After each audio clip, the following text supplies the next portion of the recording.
Muy buenas tardes, queridos hermanos. Es una alegría poder estar nuevamente con ustedes, tratando de concluir con la reflexión allí en el libro de los Hechos, en el capítulo número 9. Allí, si recordamos, está narrada la conversión de Saulo, de lo cual estuvimos hablando en detalle en nuestro anterior encuentro. Terminamos con el hecho que tuvo que experimentar cuando, predicando con denuedo en Damasco, tuvo que ser auxiliado por los hermanos para ser retirado de la ciudad. Tenemos que hacer algunas consideraciones. Mire, estuve pensando y repensando esto que voy a compartir con ustedes, y espero no confundirles, pero sí es necesario que nos detengamos por un instante a mirar las circunstancias que están atravesando a Pablo en esta oportunidad. Y por qué no en breve, porque también en esta porción se habla al apóstol Pedro. Algunas consideraciones indispensables. Lo urgente nunca debe posponer lo importante.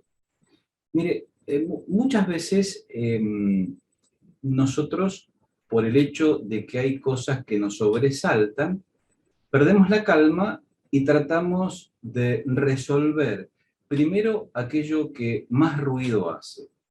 Es indudable que precisamos de la guía del Espíritu Santo y también del buen tino, el desarrollo criterioso de la razón, para poder saber cuándo responder a lo urgente. Mire, si usted está estudiando la Biblia y su casa se incendia, es indudable que usted tiene que tratar de preservar sus bienes. Pero cuando estamos abocados a completar, a cumplir con el propósito de Dios, el que tiene el control es el Espíritu Santo.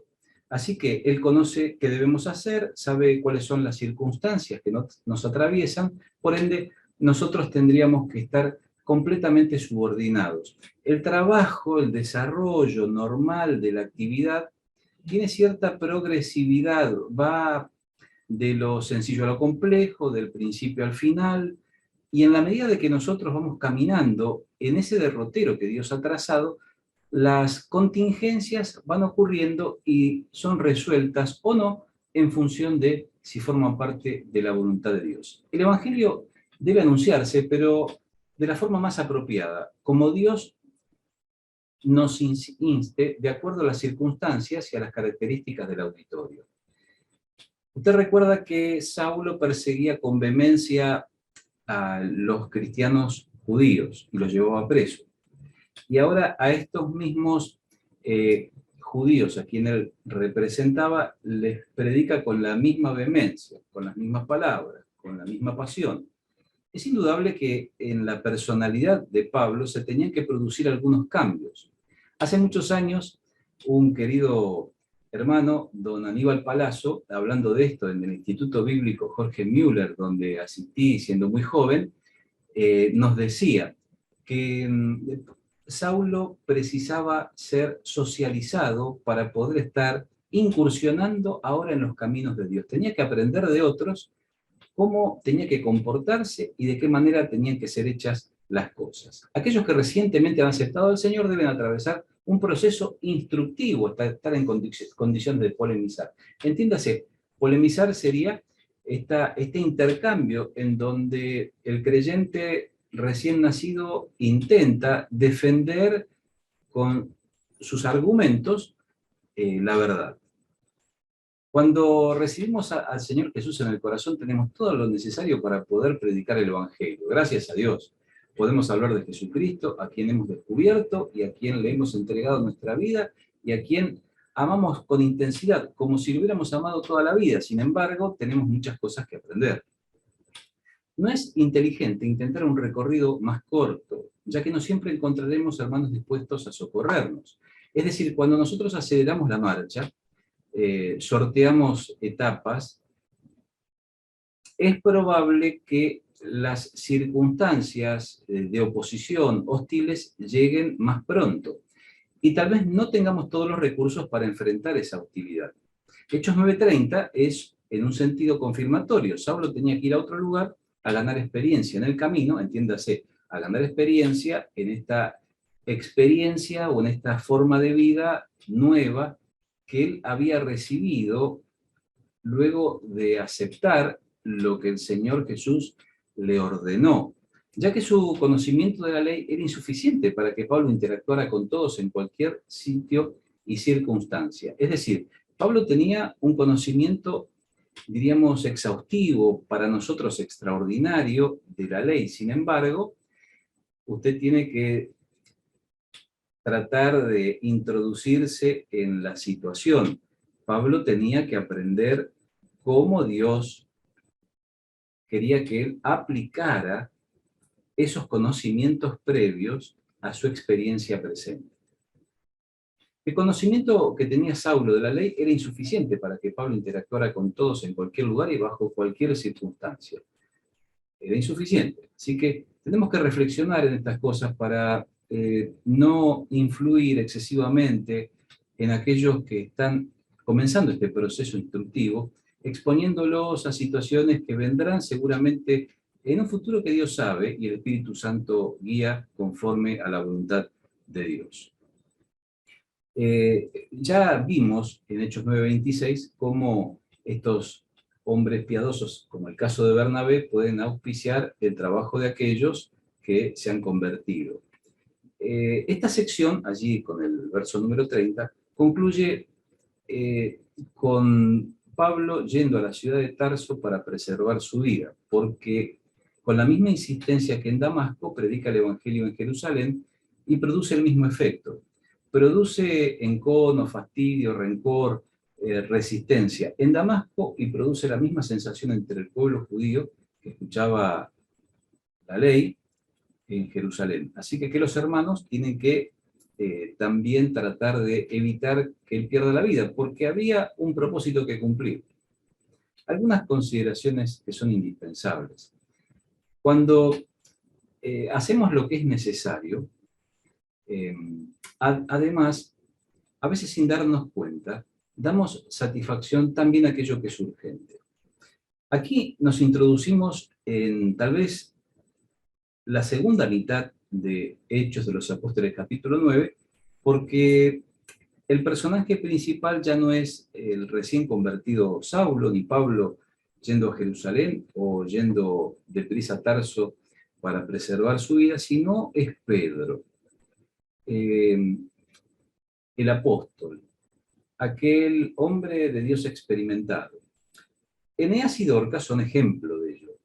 En esta experiencia que vamos a estar analizando seguidamente, encontramos estos indicios. Los hombres experimentados, utilizando legítimamente la autoridad delegada de parte de Dios, no pueden acortar su recorrido, ya que son el canal que Dios utiliza para evidenciar su poder por medio del Señor Jesús para bendición de aquel que está urgido por ayuda. Es decir, que aquellos que tienen esa experiencia acumulada, ese conocimiento y también esta delegación de autoridad de parte de Dios, sea quien sea este individuo, puede ser el sobrevedor, el anciano, el pastor, puede ser aquel que está a cargo de la escuela dominical, aquel que tiene una clase de escuela dominical o aquel miembro que comparte actividades con otros. Indistintamente del rol que nosotros desempeñemos, tenemos que tener en cuenta esto que acabo de decir. Por lo regular, el liderazgo halla las necesidades antes que éstas deriven en algo más serio. Mire, esto es una hermosa realidad, pero también implica una gran responsabilidad.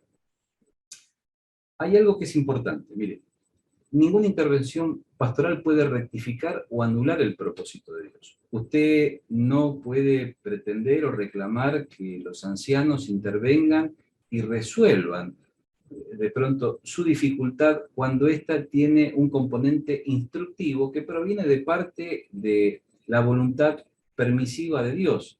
¿Me comprende? No le podemos pedir a los líderes, a los ancianos, que intervengan de esta forma, cambiando nuestra realidad, aliviando nuestro dolor, cuando esto llegó y se instaló en nuestra vida. Nos pueden acompañar, nos pueden alentar con sus palabras, podemos sentir el afecto que siempre ellos prodigan, lo concreto, ni rectificar ni anular el propósito de Dios. En esta experiencia que vamos a ver seguidamente en en la vida de Pedro, Dios quería a Eneas sano y a Dorcas viva. Algunos como Pablo en esa oportunidad pasada tienen mucho que aprender. Otros como Pedro tienen mucho por hacer, pero deben cobrar ánimo descansando porque necesitan aprender otras cosas importantes. Hechos capítulo 9, versículo 32. Dice así la palabra de Dios. Aconteció que Pedro, visitando a todos, mire, esta es una declaración importante, encontramos al apóstol tomando la iniciativa y no excluyendo a nadie de ella, en ese territorio al cual él se dirigía. Vino también a los santos que habitaban en Lida, y halló allí a uno, que se llamaba Eneas, que hacía 8 años que estaba en cama, pues era paralítico, y le dijo, Pedro, Eneas, Jesucristo te sana. Levántate y haz tu cama. Y enseguida se levantó. Y le vieron todos los que habitaban en Lida y en Sarón, los cuales se convirtieron al Señor. Así que por esta iniciativa pastoral de realizar esta visita, sin excluir absolutamente a nadie, llega a una ciudad y tiene un encuentro con alguien que estaba experimentando una necesidad creciente. Si usted me permite, su posición era en un sentido desesperante, como lo es la experiencia de aquellos que tienen algún tipo de problemas de salud parecido. Cuando la Escritura dice que lo halló, dice que lo descubrió.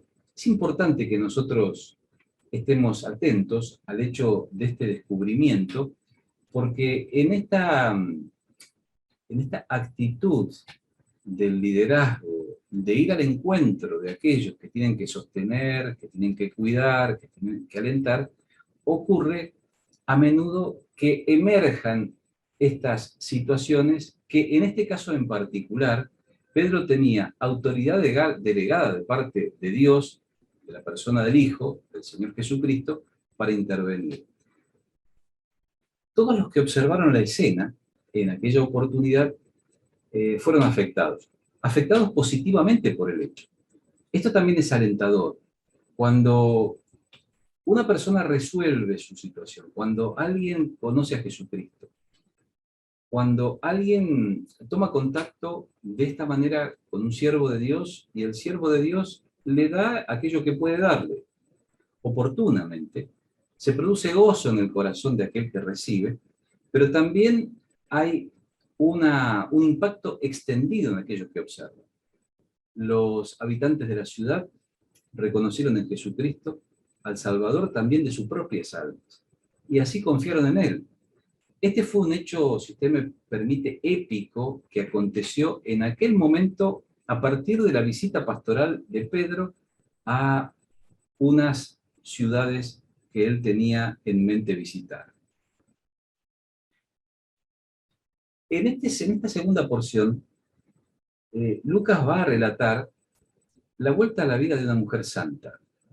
Dijimos que en el propósito de Dios estaba que Eneas fuera sano, pero que Dorcas o Tabita recobrara la vida. Dice, había entonces en Jope una discípula llamada Tabita, que traducido quiere decir Dorcas. Esta abundaba en buenas obras y en limosnas que hacía, y aconteció que en aquellos días se enfermó y murió.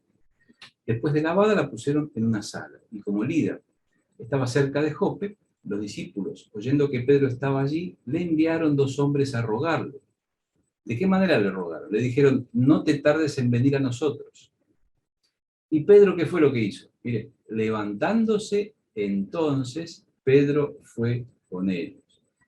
Este hombre de Dios supo tomar la iniciativa para comenzar la marcha, pero también fue sensible al reclamo de aquellos que lo quitaron de aquello que él había programado, lo sacaron de esa situación y lo involucraron en otro problema aún más serio. Y cuando llegó, le llevaron a la sala donde le rodearon todas las viudas, llorando y mostrando las túnicas y los vestidos que Dorcas hacía con ellos.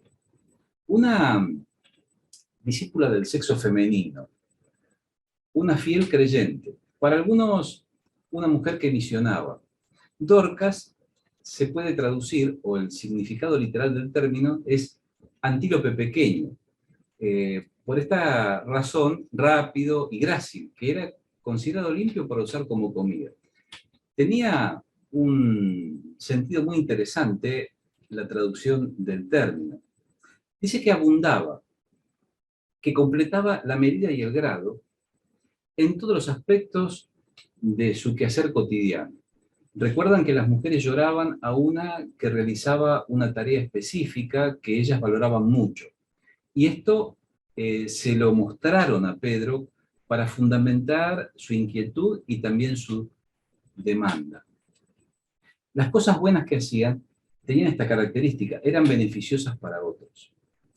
Dice que hacía limosnas, apartar dinero o bienes para aportar a los pobres, y ellos, o estas mujeres, le rogaron, le pidieron fervorosamente a aquellos que fueron enviados a encontrarse con el apóstol Pedro, que intentaran convencerlo de llegar.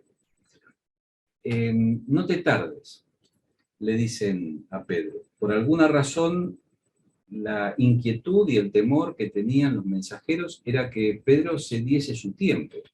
Era su derecho. Usted recuerde todas las tareas que había hecho antes. Cuando se realizan este tipo de actividades, la energía emocional se va consumiendo. Por supuesto que el efecto producido es una resultante de la intervención de la persona del Espíritu Santo, pero no es gratuito esto para la salud o para el bienestar de aquel que interviene. Hay una carga de tensión, una acumulación de estrés, que si el siervo no le presta debida atención puede impactar negativamente en su salud. Pedro estaba en una actitud de, diríamos, de reposo. No lo podemos argumentar en virtud de lo que leemos, pero él había culminado una labor y estaba en espera. No sabemos muy bien de qué hasta que Lucas registra la llegada de estos dos que vienen a solicitar su ayuda. No te tardes, no dudes, no te encojas, no te quedes en ese mismo lugar. Cuán importante es para nosotros también en el presente que cuando reclaman nuestra ayuda, nosotros salgamos prestos. Cuando él llega, dice la porción que nosotros hemos leído, las mujeres le rodean llorando y le muestran desplegar y señalar. Es decir, colocan allí frente a Pedro las cosas que las manos de Dorcas hacían, cosas que eran espléndidas, que estaban muy bien hechas, que fueran confeccionadas con mucho cuidado. Es inevitable que venga a mi memoria la actividad que mi mamá desempeñaba. Mi mami fue modista y ella, cuando estaba en sus plenas capacidades, siendo una mujer de mediana edad y también mayor, pero no cuando padeció una demencia florida en su ancianidad, ella era una excelente modista, era muy prolija. Así que se me vinieron estas dos imágenes a la mente y digo, vaya, qué bueno, qué trabajo importante, útil, beneficioso para aquellos que lo solicitan. Hacía túnicas. La palabra chitón allí puede traducirse prenda de vestir, ropa interior, como una bata cercana a la piel. No era el manto exterior, pero también dice vestidos, y ahí sí es el manto exterior. Así que toda la vestimenta completa, no era alguien que solamente cortaba, o hilvanaba, o sofilaba, hacía los moldes. No, no, no, no. Hacía toda la labor. Como resultado de ellos creyeron en Dios. Una vez que Dorcas resucita, esto impacta en la vida de muchos que observaron esta escena, compungidos por su propia realidad y por su fragilidad frente a lo que estaban viendo, consideraron a Jesús como Señor de sus vidas. Y él, dándole la mano, la levantó. Entonces, llamando a los santos y a las viudas, la presentó viva. Esto fue notorio en toda Jope y muchos creyeron en el Señor. ¿De qué manera nosotros podemos recrear esta situación en nuestro presente. Indudablemente que no tenemos poder, capacidad, como para poder resucitar a nadie. Tampoco tenemos habilidad como para asegurar que se restablezca la salud. Estas eran capacidades que los apóstoles tenían para de pronto justificar su actividad, pero acreditando su posición. Esto concluyó con ellos. Aún a pesar de esto, Dios sigue haciendo milagros y hay personas que se sanan en el presente también. Y otros que restableciendo su salud en un momento extremo, casi al punto de perder la vida o habiéndola perdido, son resucitados a través de la tecnología, le colocan esos electrodos para volverlos a la vida. Pero no tenemos registro de algún otro milagro extraordinario como los que sucedían en aquel tiempo. Ya sobre el final, dice que Pedro se quedó muchos días en Jope, en casa de un cierto Simón curtidor. Un curtidor llamado Simón tuvo el privilegio de hospedar a Pedro en su casa junto al mar. Este hombre experimentado, luego de haber intervenido en estas dos situaciones difíciles, es auxiliado por el Espíritu Santo y el Señor le permite tener éxito en lo que emprende. Todos nosotros quisiéramos tener éxito en lo que emprendemos, pero para ello tenemos que cumplir con algunos requisitos, principalmente cumplir con la voluntad de Dios, estar llevando a cabo lo que forma parte del propósito de Dios, no aquello que nosotros hemos planificado, no nuestra ocurrencia personal, lo que a nosotros nos parece. Por eso tenemos que trabajar en intimidad con Dios, orando, leyendo su palabra, meditando y pidiendo consejo, para poder descubrir cuáles son las cosas que Dios está esperando de nosotros. Al parecer, Pedro pasó bastantes días junto al mar, luego de un tiempo de intenso trabajo. Recuerde que a menudo Dios nos enseña cosas importantes cuando nos relajamos en un lugar en donde somos atendidos cariñosamente. Este hombre experimentado necesitaba descansar, ese descanso fue posible y en medio de ese descanso tiene una visión que le auxilia con algunas cuestiones que él tenía que resolver. Pedro y Pablo. Pablo y Pedro, dos hombres que bajo la lupa de Lucas, en este momento tan particular, están atravesando experiencias distintas, diferentes.